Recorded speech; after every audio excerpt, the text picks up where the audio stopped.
Hello friends, আজকে আপনাদের সম্মুখে একটি গুরুত্বপূর্ণ ইম্পর্টেন্ট বিষয় নিয়ে আলোচনা করব, যেটি what is ringworm, causes of ringworm and sign and symptoms কি, এর কার্যকরী ট্রিটমেন্ট কী হবে অ্যান্ড ডায়েট কী হবে, সেই বিষয়ে ডিটেলস আলোচনা করব। ভিডিওটি ফার্স্ট থেকে লাস্ট পর্যন্ত দেখার জন্য আপনাকে অনুরোধ রইল।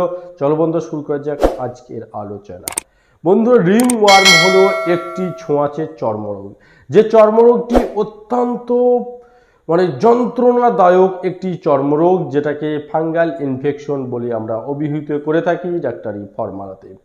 বন্ধুরা, এই ফাঙ্গাল ইনফেকশন একটি জটিল চর্মরোগ, যে জটিল চর্মরোগ আমাদের সমাজে ছেয়ে গিয়েছে। এই সমাধান পেতে হলে আমার কি কি উপায় অবলম্বন করতে হবে, কি কি মেডিসিন খেতে হবে, এই বিষয় নিয়ে আলোচনা করছি। রিংওয়ার্ম হলো একটি ছোট্ট ফুসকুড়ির মতো আবির্ভূত হচ্ছে। আবার আবির্ভূত হওয়ার পরে সেই রিংওয়ার্মটি আমার দেহে চক্রকারে একের পর এক সারা দেহে ছড়িয়ে পড়ছে। প্রথমে আমার একটা ছোট্ট ফুসকুড়ি বা ঘামাচিনায় আকার ধারণ করার পরে সেটি একটি পয়সার আকার এবং পরবর্তীতে সারা শরীরে, হাতে, পায়ে, বগলে এবং কুচকি দুই সাইডে তলপেটে বিশেষভাবে আকার ধারণ করছে।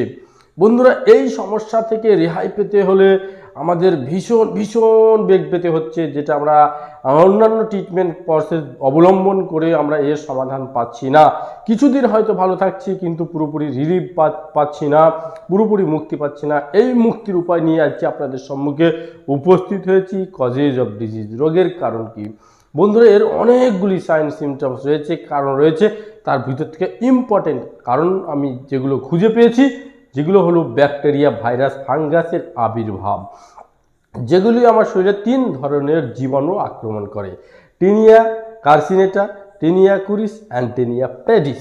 Tinea cruris and tinea pedis. Tinea circinata, এটা আপার পার্ট অফ বডি। আমি যদি আমার শরীরটিকে দুটো ভাগে বিভক্ত করি, upper part and lower part. Upper পার্টে টিনিয়া কার্সিনেটা, বিশেষ করে রাইট সাইডে এর আবির্ভাব দেখা যায়, এবং এই টিনিয়া কার্সিনেটা জীবাণু আমাদের শরীরের ডান দিকে এবং আপার পজিশনে বেশি অ্যাটাক করে। Second position tinea cruris. Tinea cruris হচ্ছে lower part, your position and right side, অর্থাৎ আপনার শরীরের ডান দিকে এই জীবাণু নিচের পজিশন, অর্থাৎ পা থেকে আপনার মাজা পর্যন্ত এই সমস্যাটা ডান দিকে বেশি আবির্ভূত হয় এই জীবাণু। অ্যান্ড টিনিয়া পেডিস, এই জীবাণুটা lower part of your body, অর্থাৎ লেফট সাইড, অর্থাৎ যে সমস্ত অঙ্গে, অর্থাৎ আপনার পায়ের পাতা থেকে মাজা পর্যন্ত আপনার যে সমস্ত অর্গ্যানগুলো রয়েছে, এইগুলো পর্যাপ্ত পরিমাণে পরিষ্কার করতে আপনি পারেন না। হয়তো আপনি ঘেমেছেন, আপনি ঘেমে যাওয়ার পরে স্নান করেননি, পর্যাপ্ত পরিমাণে আপনার ঘাম শরীরে রয়ে গিয়েছে, নোংরা হয়ে গিয়েছে। এই সমস্ত জায়গাতে টেনিয়া পেডিস এই সমস্যার বাসা বেঁধে দিন দিন আপনার শরীরে একবারে ছেয়ে গিয়েছে। এটি হলে কি কি সাইন অ্যান্ড সিমটমস হবে? এর প্রথমত একটি ছোট্ট জনের চুলকানি বা আবির্ভাব হবে।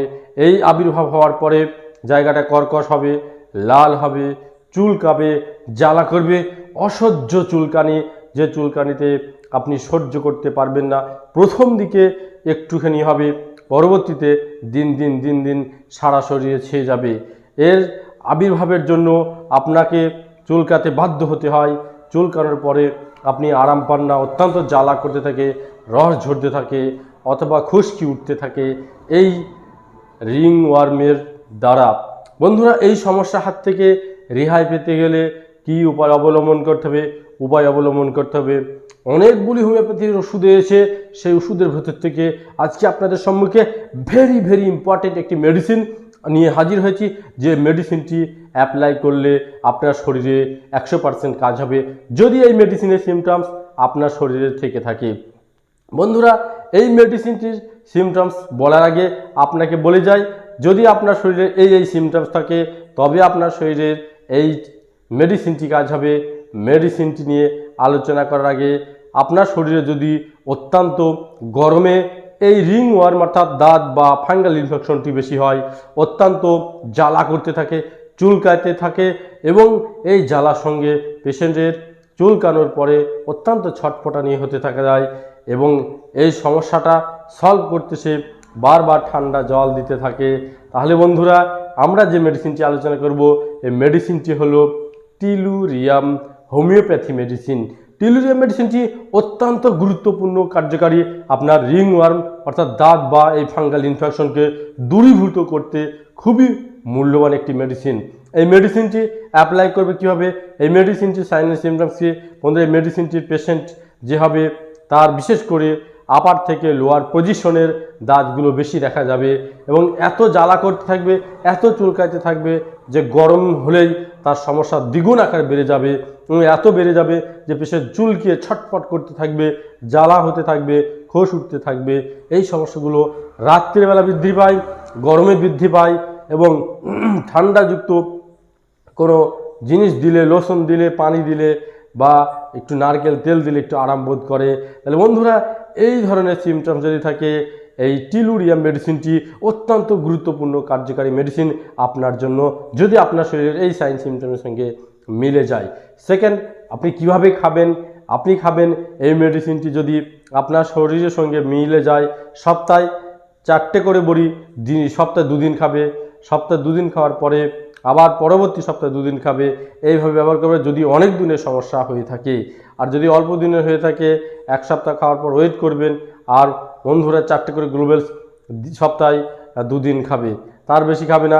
আর যদি আপনার এই সমস্যাটা অনেক দিনের হয়ে থাকে তাহলে বন্ধুরা প্রতি মাসে 4টে করে 2বার খাবে। আজ যদি 1 তারিখ হয় 1 তারিখ আর 2 তারিখ খাওয়ার পর আবার পরবর্তী মাসে 1 তারিখ আর 2 তারিখ, এইভাবে ওষুধটি ব্যবহার করতে হবে। এবং এই মেডিসিনটি ব্যবহার করার পর কোন দিকে আপনার সমস্যা বাড়ছে না কমছে সেটি আপনাকে ফলো করতে হবে। বন্ধুরা আপনি যদি এইভাবে ব্যবহার করে উপকার না পান, অবশ্যই নিকটবর্তী আপনার এলাকার যে সমস্ত ডাক্তার আপনার কাছে গ্রহণযোগ্য বলে মনে হয়, আপনার কাছে যে নাম যাক আছে এমন একজন মনে হয়, তাহলে অবশ্যই সে সমস্ত ডাক্তারের সঙ্গে যোগাযোগ করে আপনার এই সমস্যার সমাধান করার চেষ্টা করবেন। এর মেডিসিন হবে টিলুরিয়াম।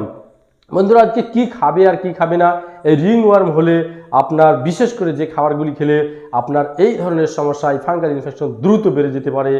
যেমন মাংস, বিশেষ করে যে সমস্ত মাংস গরম বেশি সেই সমস্ত মাংস একদম খাবেন না। সেকেন্ড, ডিম।